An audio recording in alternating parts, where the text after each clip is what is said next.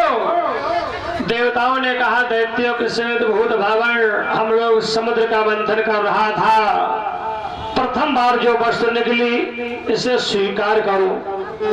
बोले क्या है? बोले पीते गरे वृखांगेण प्रीतास्ते अमर दानव। बोलिए विष है विष। शंकर जी हंसने लगे। बोले विष निकला तो बाबा के सामने लेकर चले आए, अगर अमृत निकलता तो वहीं चाट जाते। सोच लो, देखो बात करने का तरीका होता है।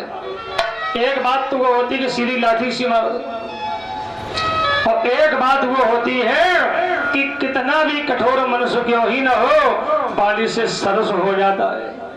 तो देवताओं दैत्यों ने शंकर जी से आराधना की।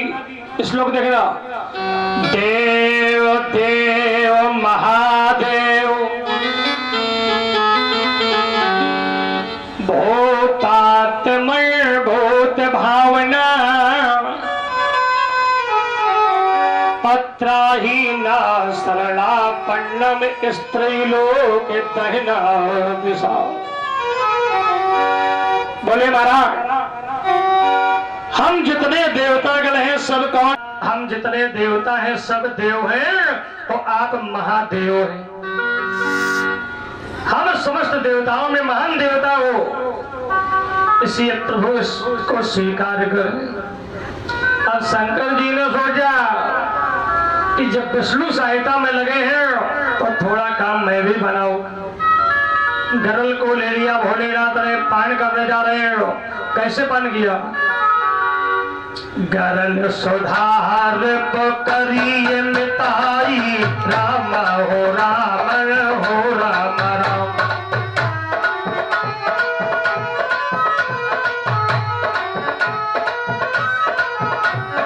ओ पद सिंधु कमल से दिलाई, राम हो राम हो राम राम।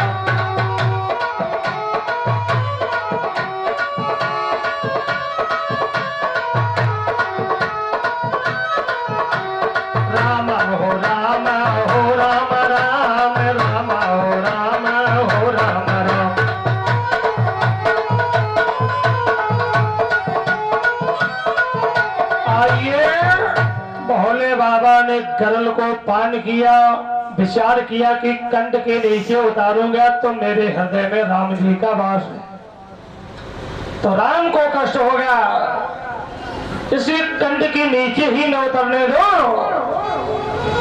उसी दिन से बाबा का कंठ भी नीला पड़ गया। बोलो नीलकंठ भगवान की। पीते समय जो बूंदे जमीन में गिर पड़ेगी उसी से संसार में सिंगलिया पैदा हो गया।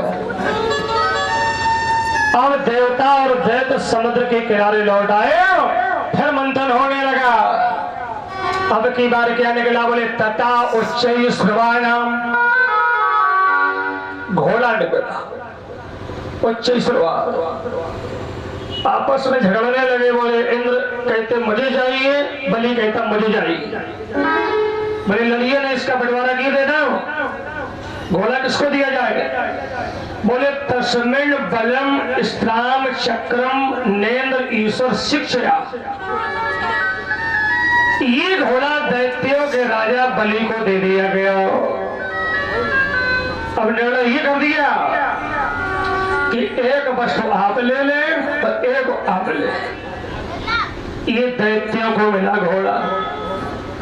फिर समुद्र का मंथन हुआ। अब की बार क्या निकला? बोले तथा ऐरावतो, हाथी प्रकट हो गया, ये इंद्र को दे दिया गया। फिर मंथन होने लगा। अब की बार उसमें से क्या निकला? आहा नाम बारणेन्द्रो बिनरी गता। बारूली निकली, बारूली बोतल को बोतल छाली।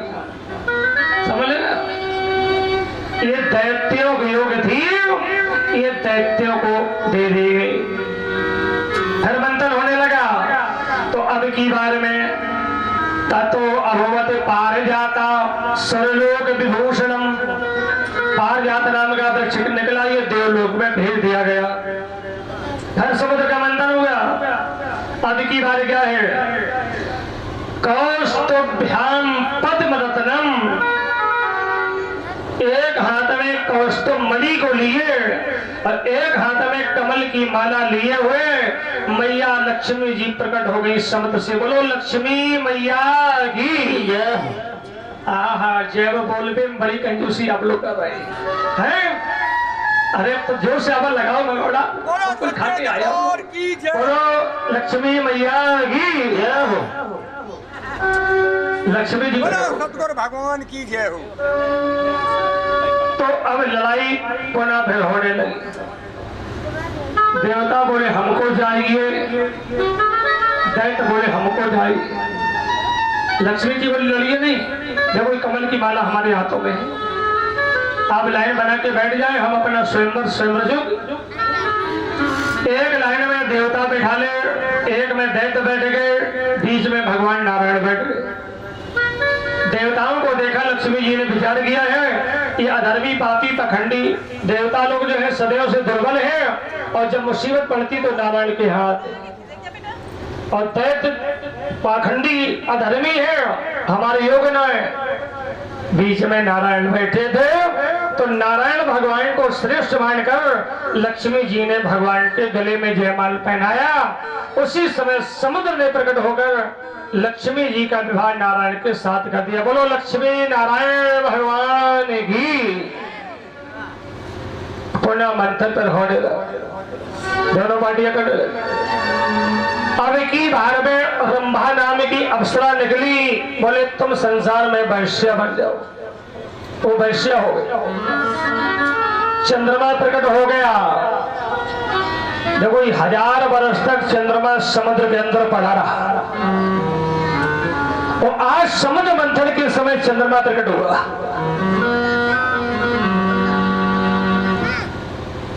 प्रकट हुआ। देखो एक प्रश्न उठता है कि चंद्रमा 1000 वर्ष तक समुद्र के अंदर क्यों पड़ा रहा? देखो परसों मैंने आपको बताया था क्या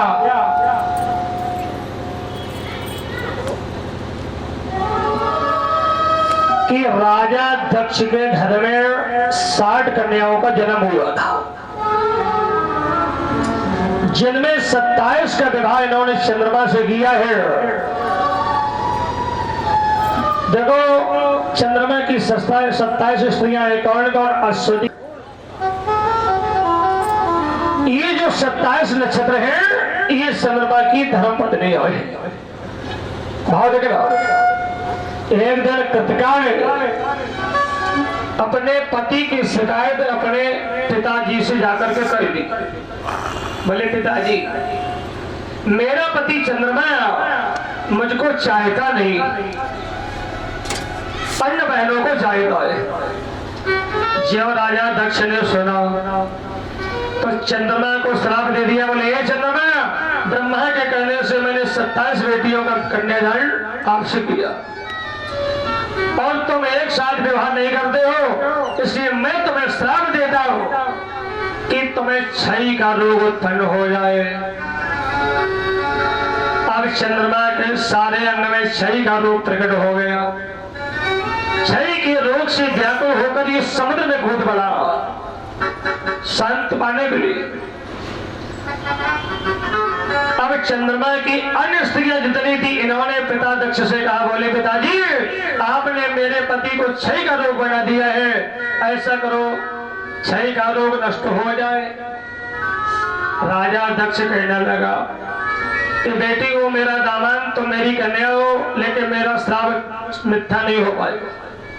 मैं इतना कर सकता हूं कि तुम्हारे पति की 15 दिन कलाएं घटा करेगी और 15 दिन कलाएं बढ़ा करेगी, लेकिन क्षय के रोग का धब्बा नहीं मिट सकता है। तो आज भी रात में आप देखिए चंद्रमा में काला काला धब्बा आज भी शोभायमान हो रहा है। बोलो गोविंद भगवान की जय। अब भगवान वेद व्यास कहते हैं कक्षा 7-8 की किताब में सभी लोगों ने पढ़ा होगा कि श्री रंभा सुबारणी अमी शंख गदराग और धनवंतर धनु धेनुतर चंद्रमा मणि और बाण। अंत में आयुर्वेद को जानने वाले जड़ी बूटी की थैली लिए हुए एक हाथ में अमृत का कलश लेकर के आयुर्वेद के जानने वाले धर्मंतर भगवान का अवतार है। भगवान धर्मंतर प्रकट हो गए। बोलो धर्मंतर भगवान जैसे प्रकट हो गए तो दैत्य है बलवान। दैत्यों ने दौड़ करके भगवान के हाथों से अमृत के कलश को छीन लिया, भागने लगे समुद्र के किनारे किनारे। अब देवता मुंह बनाए खड़े भगवान से प्रार्थना की। उसी समय भगवान ने देवताओं के काल को बनाने के लिए आज परमात्मा को अपना मोहिनी स्वरूप धारण करना पड़ा। बोलो मोहिनी भगवान की। देखो आज कितने जल्दी जल्दी भगवान के अवतार हो गए। भगवान मोहिनी बने, सुंदर स्त्री का रूप बनाया, दैत्यों की ओर देखा, देख करके मुस्कुरा दिया और जहां मुस्कुरा दिया तो दैत्य लोग अमृत पीना भूल गए, भगवान के पीछे पीछे दौड़ने लगे। कहने लगे कितनी सुंदर मृग नैनी है,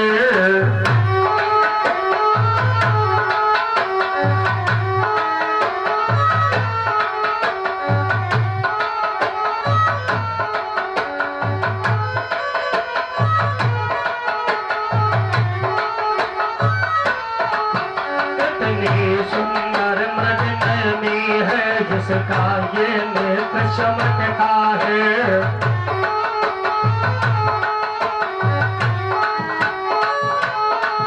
जिसका ये नेत्र चमकता है, जिसका ये नेत्र चमकता है, जिसका ये नेत्र चमकता है।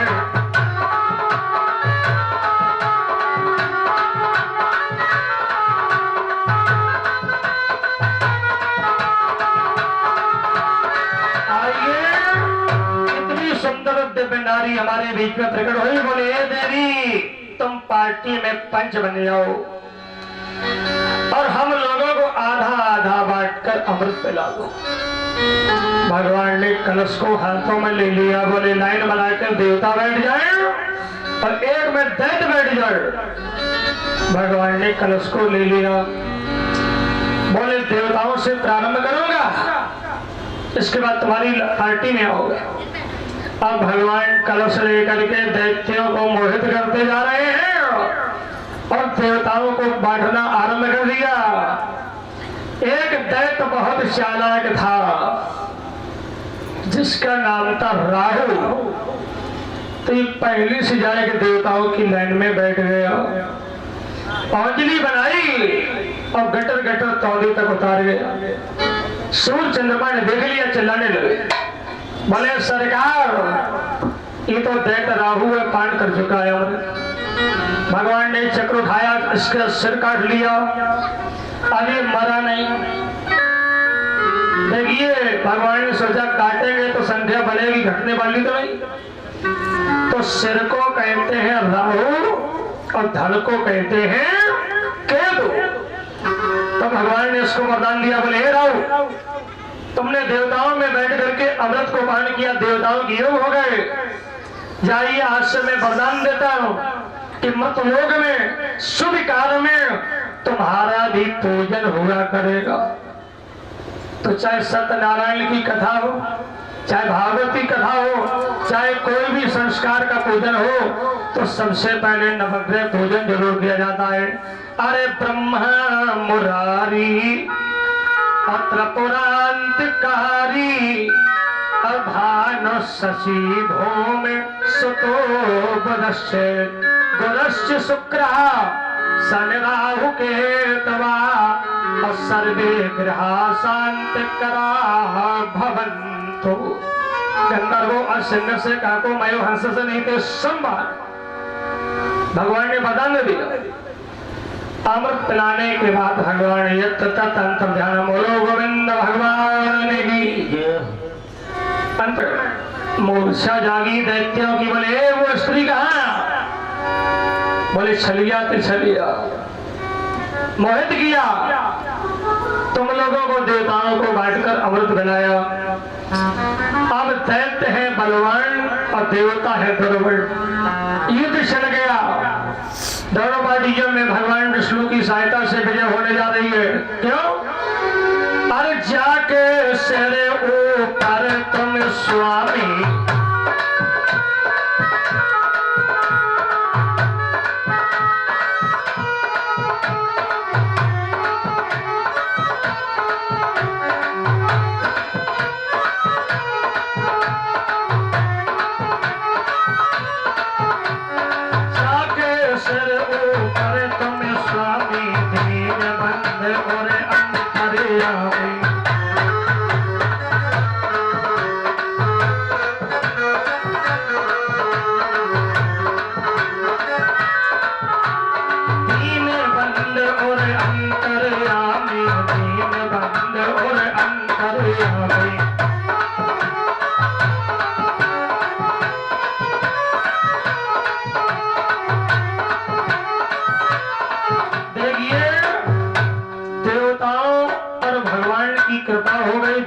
की विजय हुई।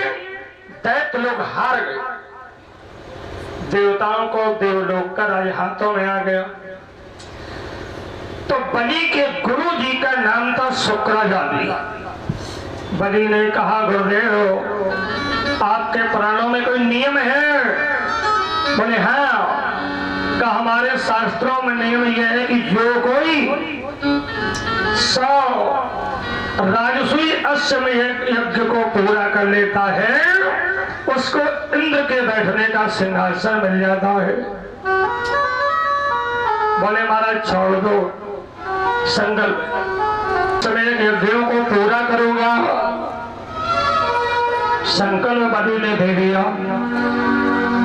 और बलि यज्ञ आरंभ करा रहा। थोड़ा गौर करना, चाहे आकाश के तारागण गिन लिए जाए, बालू की रज रेणुकाओं को गिन लिया जाए, लेकिन बलि जैसा दानी और कर्ण जैसा दानी और नरक जैसा दानी आज तक भारतवर्ष में नहीं हुआ। इतने दानियों में राजा बलि दानी। धीरे धीरे बलि ने 99 राजसूय अश्वमेध यज्ञों को पूरा कर लिया। तो इंद्र की माता जिसका नाम था अदिति, इसको बलि चिंता हो कि ये तो बलि का यज्ञ सवा पूरा हो जाएगा तो हमारे बेटे का राज दरबार चला जाएगा। क्यों? अपने अपने घरन की सब काऊ का तीर, उन्हें तीर सब धरन की सुभैया धन धन रघुवीर। अदिति ने अपने स्वामी कश्यप जी की एक दिन सेवा की। कश्यप बोले तू चाहती क्या है? बोले हमारे यहाँ ऐसा पुत्र उत्पन्न हो जाए जो बलि से राज को छीनकर इंद्र को स्थापित कराए। कश्यप बोले ऐसी इच्छा है तो तथास्तु कहता हूं। अब भगवान ने देवताओं के कार्य को बनाने के लिए अदिति के यहाँ अपना अंश भेजा है और जिस अनुसार मैया का मुखार बिंदु सूर्य मंडल के समान चमक रहा है। क्यों? अरे जा दिन ते हर कर भई आए,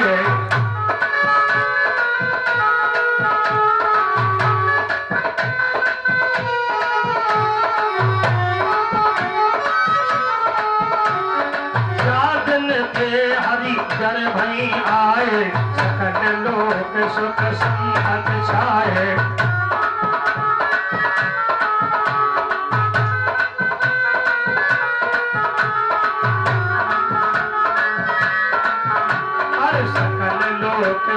संपत्ति छाए, सकल लोक सुख संपत्ति छाए।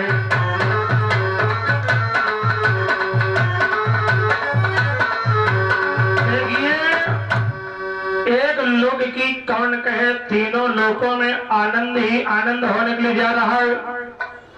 देवताओं के कार्य को बनाने के लिए आज भगवान माता के सामने प्रकट होने जा रहे। कैसे? थमे बिरंच तत्कर्म और तत्कर्म बुझाओ और चतुर भुजा शंख गदा चक्र।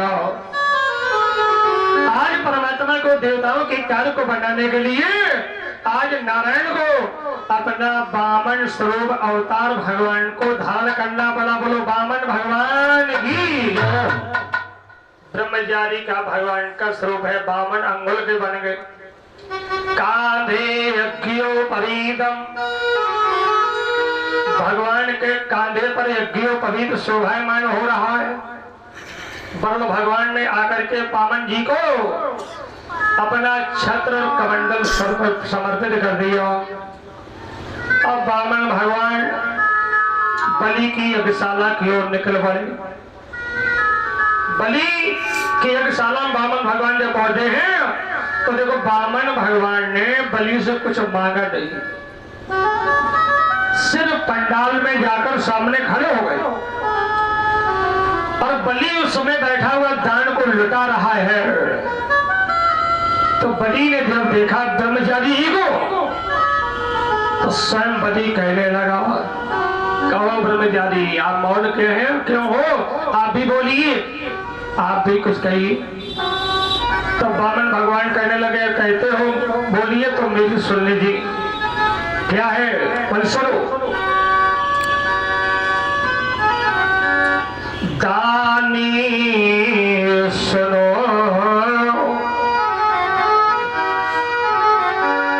हमने तुमको तब द्वार पे आए के टेढ़े लगाई, आगे तीन चो धरणी तुमसे बस तेरे मेरी तुम सो दुजराई। भगवान बोले राजेंद्र हमें 3 पग पृथ्वी की आवश्यकता है। बलि बोला महाराज 1.5 हाथ के तो तुम लंबे जाओगे, बोलो, और 2 अंगुल के तुम्हारे शरण हैं, 3 पग को क्या करोगे? और हमने आज तक जिस जिसको दान दिया है इतना दिया है कि उसे दूसरी जगह मांगने की कामना ही ना रही। इसलिए मांगो कछ तुम माल खजानो। अरे माल खजाना मांगी, धन संपत्ति मांगी, बोले ना ही कमी। घमंड हो गए बोले ना ही कमी, मेरे दरबार में किसी भी वस्तु की कमी ना है, जो बताओ वही उठाकर आपको समर्पित करो। तो भगवान कहते राजा बले पवित्रम और सहजम पुरस्तात्, बोले बले पवित्रम सहजम पुरस्तात्। हे राजा हमें 3 पग ही पृथ्वी की आवश्यकता है। तब तक बलि के गुरु बाबा आए।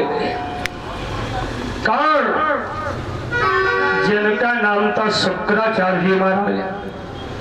जब गुरु जी ने ऊपर से नीचे तक देखा बोले अरे अरे राजा हाँ मत कर देना, हाँ मत कर देना। बोले क्यों? ये वही विष्णु है जिन्होंने अभी तुमको मोहित किया, देवताओं को बांट करके अमृत पिलाया। ये विष्णु है, अगर हाँ कर दिया तो दे नहीं पाओ। हरे गोपाल हरे गोविंद हरे गोपाल हरे गोविंद हरे गोपाल हरे जय जय प्रभु दीन दयाल प्रभु दीन दयाल हरे नाम बड़ा अलबेला है हरे नाम बड़ा अलबेला है लगता नहीं पैसा देला है लगता नहीं पैसा देला है ये जीते जीता मेला है ये जीते जीता मेला है जब दया दस्त हो जाती है जब दया दस्त हो जाती है सूखी खेती हरे आती है सूखी खेती हरे आती है गोविंद हरे गोपाल हरे गोविंद हरे गोपाल हरे जय जय प्रभु दीन दयाल हरे जय जय प्रभु दीन दयाल हरे बोलिए बाल कृष्ण भगवान की जय। अब उसे अगर दोगे तो नहीं दे पाओगे इसे हाँ मत कर देना राजा। अब गोरे गोविंद दोनों खड़े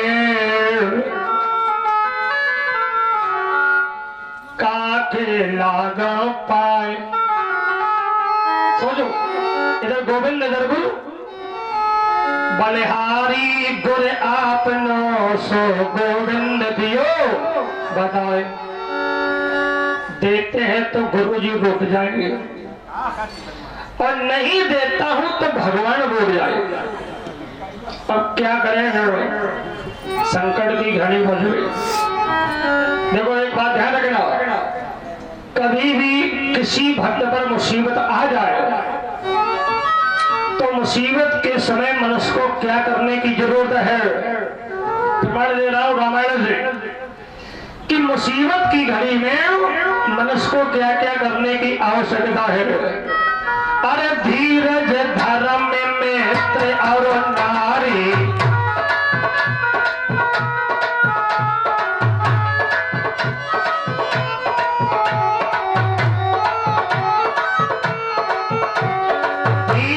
धर्म मित्र और नारी आपत काल पर रखिए चारी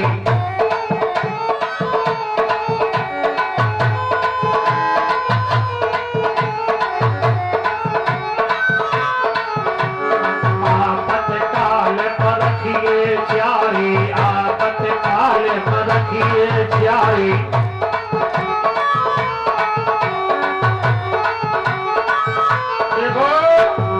सबसे पहली बात यह है कि मुसीबत की घड़ी में आपको धैर्य रखने की आवश्यकता है। दूसरी बात यह है कि अपने धर्म पर डटा रहना चाहिए। तीसरी बात यह है कि मित्र से सलाह लेनी चाहिए और चौथी बात यह है कि स्त्री से भी सलाह लेना परम आवश्यक है। तो इसकी पत्नी का नाम था विंध्यावली। उसको बुलवाया दरबार में बोले देवी इधर गुरु बाबा है इधर गोविंद जी हैं और 3 पग दान मांग रहे हैं बोलो देवी क्या किया जाए। देवी ने कहा स्वामी जी जब नारायण ही दरवाजे चलकर आए हैं बोले तो तेरा तुझको अरमल क्या लागे मेरा स्वामी क्या लागे मेरा।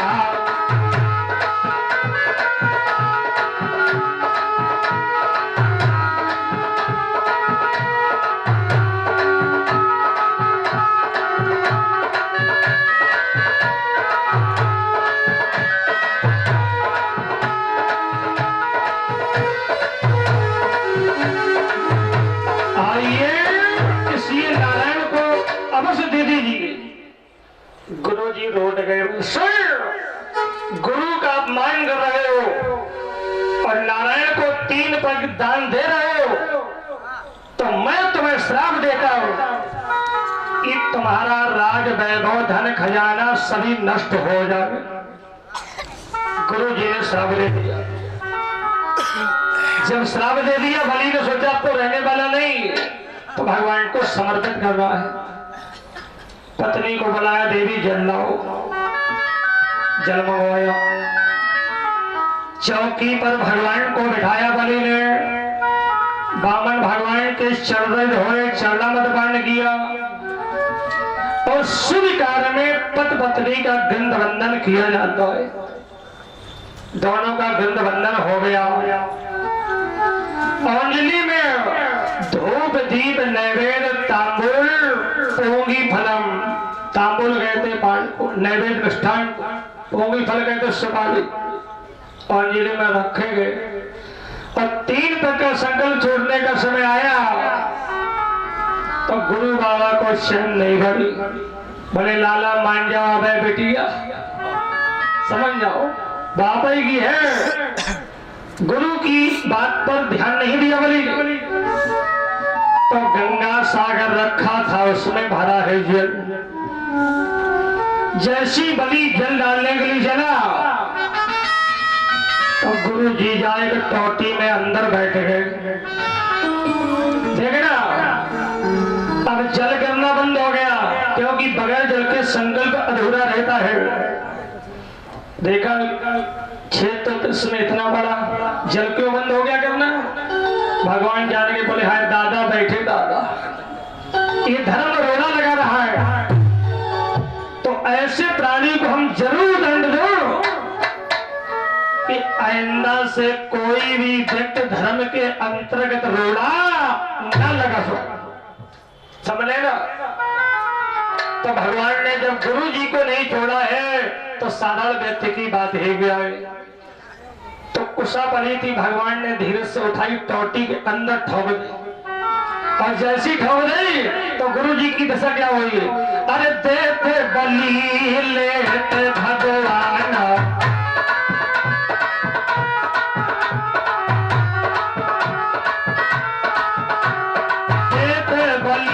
लेते भगवान भय व्यर्थ शुक्राचार्य काढ़ा।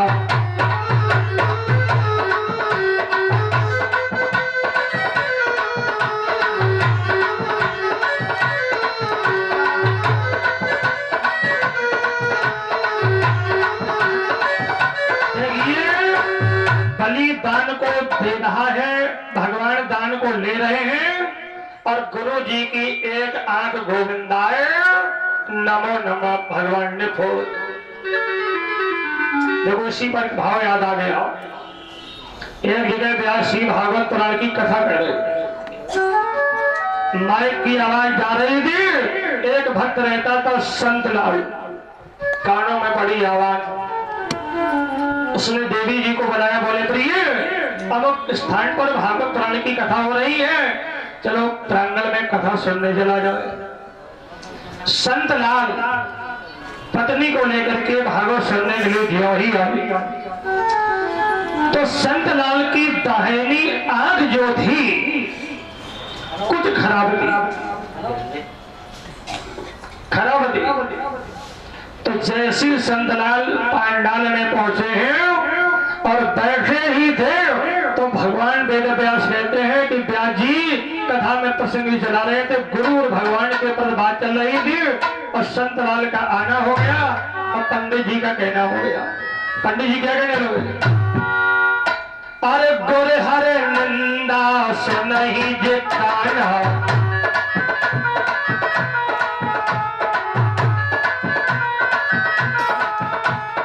गोरे हरे नंदा सुनहि जे कान्हा, पापे पापे दूधात समाधा।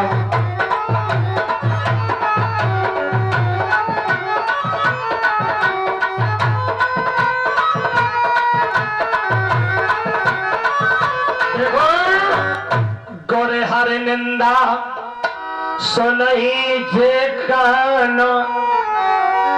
संतलाल ने सोचा मैं पहले दिन भागवत सुनने आया और व्यास जी ने मुझे दूर से देख लिया, मेरी आंख खराब है, तो हमें समाज ने कह दिया जे कान सोचो गिलानी हुई कि ब्याह जी ने समाज में मुझसे काना कह दिया। कथा सुनी, आरती ली, घर गए, मन की बात मन में इन्होंने रख। दूसरा दिवस हुआ तत्पत्नी प्रांगण में बोलेंगे सभी लोग राधा रानी की जय, महारानी की जय, राधा रानी की जय, महारानी की जय, राधा रानी की जय, महारानी की जय, राधा रानी की जय, महारानी की जय, बोलो बरसाने वाली की जय जय जय, बोलो बरसाने वाली की जय जय जय, बोलो बरसाने वाली की जय जय जय, बोलो बरसाने वाली की जय जय जय, राधा रानी